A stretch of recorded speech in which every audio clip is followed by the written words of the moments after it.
Have you ever wondered why some thoughts never stop repeating? Like a song stuck in your head, but darker, deeper, like a silent command looping in your mind? What if I told you that there's an ancient law, hidden in plain sight for thousands of years, designed to keep you trapped inside your own thinking, and that almost no one ever escapes it, because they don't even know it exists? This isn't philosophy. It's not theory.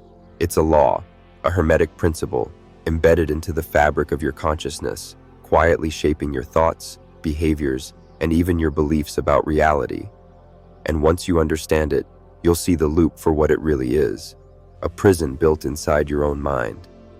Stay with me, because by the end of this video, I'll not only show you how this law works, but how you can break free from it permanently. Most people live their entire lives reacting to emotions, to past memories, to triggers they don't even recognize. Why? Because the mind, when left unchecked, loops. And this loop is not accidental. It's the result of an ancient law known as the law of correspondence.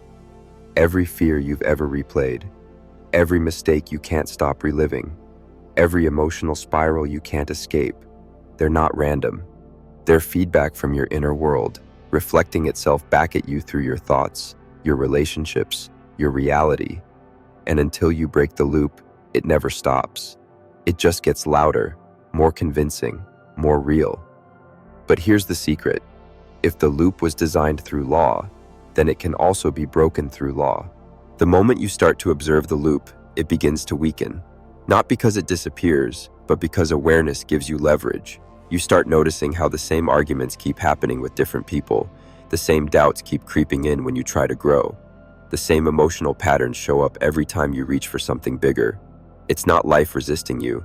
It's the law echoing what's inside you, back to you. The law of correspondence is brutal in its precision. It doesn't care what you want. It only amplifies what you are. Your dominant thoughts, your emotional set points, your hidden beliefs, they all get mirrored in your external world. That's why people who think they're unlucky keep attracting chaos. That's why those stuck in shame always seem to be rejected.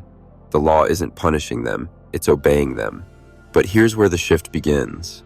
The moment you take responsibility for the loop, you gain access to the code. You stop blaming your boss, your past, your partner, and you start decoding the real source, your internal state.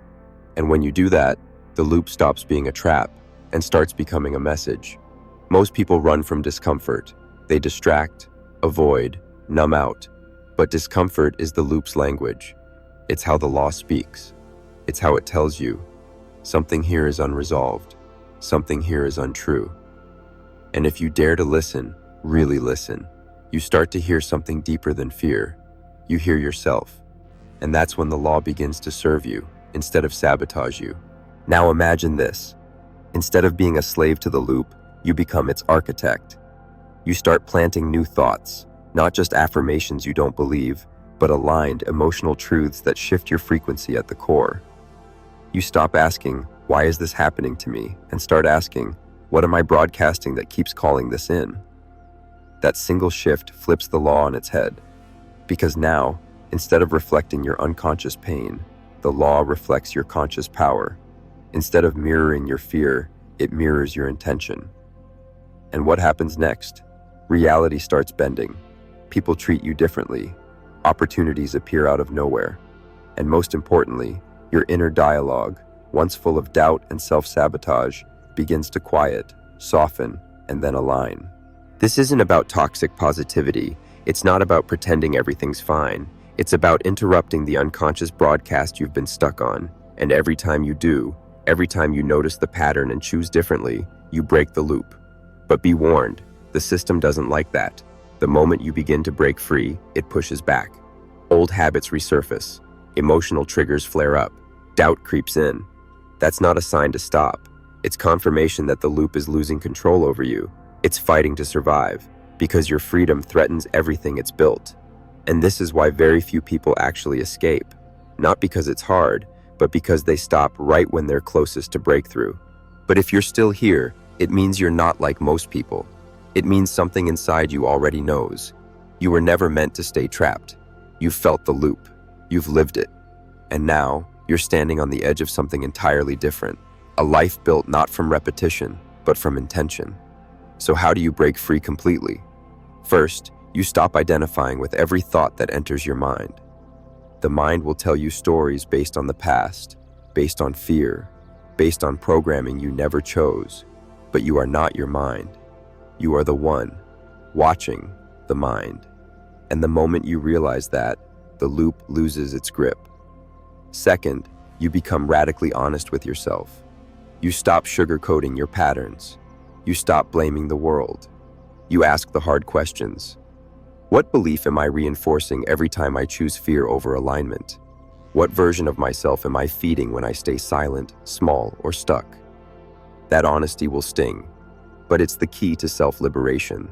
Third, you align your energy with the future you desire, not the past you fear. You begin to think, feel, and act from the version of you who's already free. Not one day, not when things get better, but now. The universe doesn't respond to timelines, it responds to frequency. And the frequency of freedom can only be accessed when you become it, before you see it. And finally, you stay awake, not once, not for a moment, but again and again and again. Because the loop will try to pull you back. The law will keep mirroring your inner world. But now, you have a choice. You can stay conscious. You can reprogram. You can rewrite the pattern. And when you do, when you choose truth over habit, courage over fear, awareness over autopilot, something miraculous happens. The loop doesn't just break, it transforms. You begin to see beauty where there was once boredom, possibility where there was once pressure, and you realize your mind was never the enemy. It was the teacher, the mirror, the messenger. It brought you here so you could finally remember who you are. If this message resonated, take a second to breathe that in. Let it land. Let it settle deeper than your thoughts, into your knowing. And if you're still listening, you're part of a very small group who actually gets it. The kind of person this world desperately needs more of. So don't keep it to yourself. Share this with someone who's stuck in their loop. Drop a comment below with the one thought or realization you're ready to reprogram. And if you haven't already, subscribe. Because what's coming next will completely rewrite how you see your mind, your reality, and your power.